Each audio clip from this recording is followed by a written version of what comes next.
प्रिय विद्यार्थियों, आप सभी का हार्दिक स्वागत है आपके अपने चैनल द साइंस गुरु में। मैं संजय कुमार फिर से आपके बीच उपस्थित हूँ बेसिक मैथ से संबंधित अपने 10वें एपिसोड अर्थात 10वें वीडियो को लेकर के। आज के इस वीडियो में हम पढ़ने वाले हैं भिन्न की परिभाषा, भिन्न के प्रकार एवं उससे संबंधित जितने भी महत्वपूर्ण तथ्य हैं उन सबों का एक विस्तृत विवरण आप सबों के बीच मैं प्रस्तुत करने वाला हूँ। इसलिए आप सभी से मेरा विनम्र आग्रह है कि मेरे इस वीडियो के साथ आप अंत तक बने रहेंगे ताकि आप ज़्यादा से ज़्यादा लाभान्वित हो सके और आधारभूत गणित की जो जानकारी है उसको आप बेहतर कर सके। तो चलिए आज के इस चर्चा की हम शुरुआत करते हैं और सबसे पहले हम बात करेंगे कि भिन्न कहते किसे हैं। तो ध्यानपूर्वक सुनिएगा, समझिएगा, अपनी कॉपी में अवश्य नोट कर लीजिएगा। भिन्न की जो परिभाषा है वो इस प्रकार से है, किसी पूर्णांक में अन्य पूर्णांक से भाग देने पर जो प्राप्त परिमेय संख्या होता है उसे ही हम भिन्न कहते हैं। मैं फिर से दोहरा दूं, आप नोट कर लेंगे कि किसी पूर्णांक में पूर्णांक से भाग देने पर प्राप्त परिमेय संख्या को भिन्न कहते हैं। जैसे आप देख पा रहे हैं यहाँ पर लिखा गया है। और भिन्न में एक बात आपको ध्यान रखनी है कि भिन्न का जो अंश होता है वो शून्य हो सकता है, हर कभी भी शून्य नहीं हो सकता है। उसी तथ्य को यहाँ पर लिखा गया है कि जहाँ अंश बराबर 0 हो सकता है लेकिन हर बराबर 0 नहीं हो सकता है। तो भिन्न का अंश शून्य हो सकता है, हर कभी भी शून्य नहीं होता है। अब आइए भिन्न के प्रकार की हम चर्चा करते हैं। तो जो सबसे पहला प्रकार है वह है समभिन्न भिन्न। उसको हम अंग्रेजी में प्रॉपर फ्रैक्शन भी कहते हैं। तो इसकी जो परिभाषा है इस प्रकार से है, जिस भिन्न का अंश हर से कम हो। याद रखना है, जिस भिन्न का अंश हर से कम हो उसे हम समभिन्न या उचित भिन्न कहते हैं। इसको मैं फिर से दोहरा दूं कि जिस भिन्न का अंश हर से छोटा हो उसे समभिन्न या उचित भिन्न हम कहते हैं। जैसे आप देख रहे हैं कि 2/3, यहाँ 2 जो है हर से छोटा है, यहाँ 5/7, 7 से आपका 5 छोटा है, 1/2 मतलब इन सबों का जो अंश है उसके हर से छोटा है। तो जब अंश हर से छोटा हो तो उसे हम उचित भिन्न की श्रेणी में रखते हैं। दूसरा जो भिन्न का प्रकार है वह है अनुचित भिन्न अर्थात विषम भिन्न। इसे हम अंग्रेजी में इम्प्रॉपर फ्रैक्शन कहते हैं। इसकी जो परिभाषा है इस प्रकार से है, आप नोट कर लेंगे, वैसा भिन्न जिसका अंश हर के बराबर हो या हर से बड़ा हो। याद रखना है, वैसा भिन्न जिसका अंश हर के बराबर हो या हर से बड़ा हो उसे हम विषम भिन्न या अनुचित भिन्न कहते हैं। मैं फिर से दोहरा देता हूँ, इसे नोट कर लेंगे। विषम भिन्न इम्प्रॉपर फ्रैक्शन, जिस भिन्न का अंश उसके हर से बड़ा या बराबर हो उसे विषम भिन्न कहते हैं और विषम भिन्न को हम अनुचित भिन्न भी कहते हैं। जैसे आप देख पा रहे हैं 3/2, 5/3 और 3/3। तो यहाँ देख रहे हैं कि ऊपर जो है हर से ज़्यादा है, यहाँ भी ऊपर हर से ज़्यादा है और यहाँ बराबर है। तो अगर अंश हर से बड़ा हो या बराबर हो तो उसे विषम भिन्न या अनुचित भिन्न की श्रेणी में रखा जाता है।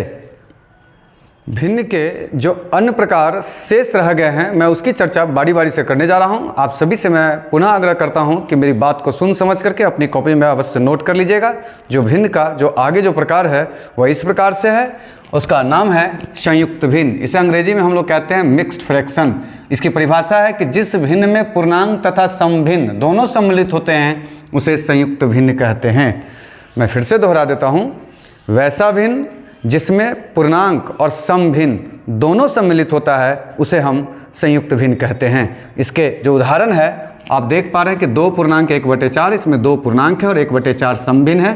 3 पूर्णांक है, 2/5 इसमें समभिन्न है। 7 पूर्णांक है और 3/4 हमारा जो है वो समभिन्न है।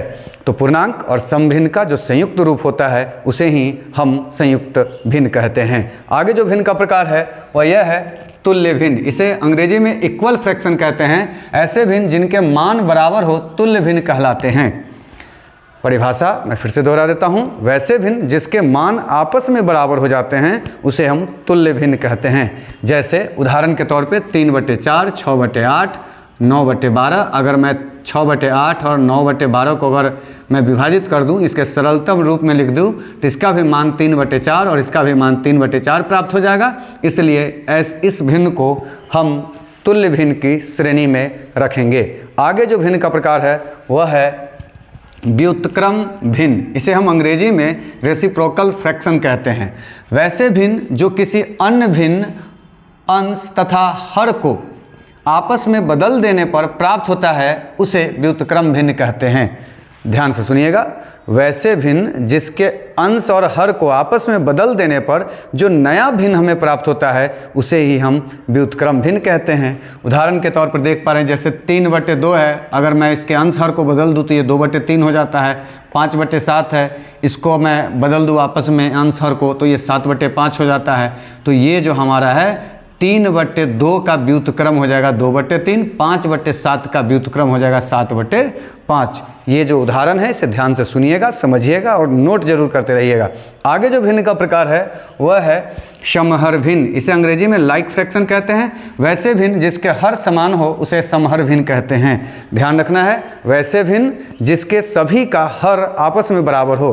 तो आप देख पा रहे हैं यहाँ 3/7, 4/7, 5/7 इन सभी का हर 7 है, ये आपस में बराबर है, इसलिए इसे हम समहर भिन्न की श्रेणी में रखेंगे। आगे जो भिन्न का प्रकार है असमहर भिन्न। इसे अंग्रेजी में अनलाइक फ्रैक्शन कहते हैं। वैसे भिन्न जिनके हर असमान हो उसे असमहर भिन्न कहते हैं। जैसे 3/7, 5/9 और 11/13। इसमें किसी का भी जो हर है आपस में बराबर नहीं है। तो भिन्नों का ऐसा समूह जिसके हर आपस में बराबर ना हो उसे हम असमहर भिन्न कहेंगे। और अंत में भिन्न का जो प्रकार बच गया है उसे भी सुनिए, समझिए, नोट जरूर कर लीजिएगा। अंत में जो सबसे भिन्न का जो प्रकार है वह है मिश्रित भिन्न। इसे अंग्रेजी में हम कॉम्प्लेक्स फ्रैक्शन कहते हैं। वैसे भिन्न जिनके अंश तथा हर दोनों भिन्न हो उसे मिश्रित भिन्न कहते हैं। तो अंश और हर दोनों भिन्न के रूप में हो उसे हम मिश्रित भिन्न कहते हैं। उदाहरण के तौर पर आप देख पा रहे हैं, इसका जो अंश है 3/2 है और हर जो है 5/2 है। इस भिन्न को हम मिश्रित भिन्न की श्रेणी में रखेंगे। आगे जो है 2/3 और 3/5, ये दोनों का जो अंश और हर जो है वह भिन्न के रूप में है, इसलिए इसे हम मिश्रित भिन्न कहेंगे। तो इस प्रकार से भिन्न से संबंधित जो भी महत्वपूर्ण तथ्य थे उन सबों का मैंने आप सभी के बीच उसका बेहतर तरीके से तथ्यों को रखा है। मैं आज के इस वीडियो को यहीं पर समाप्त करता हूं। उम्मीद करता हूं कि मेरा वीडियो आपको पसंद आया होगा। अगर ये वीडियो आपको पसंद आया है तो इसे लाइक करिएगा, सब्सक्राइब जरूर करिएगा मेरे चैनल को और अपने दोस्तों के बीच में शेयर जरूर कर दीजिएगा। मैं यथाशीघ्र आप सबों के बीच पुनः इसी तरह के महत्वपूर्ण तथ्यों को से संबंधित वीडियो को लेकर मैं यथाशीघ्र उपस्थित होऊंगा। तब तक के लिए शुभ विदा, धन्यवाद।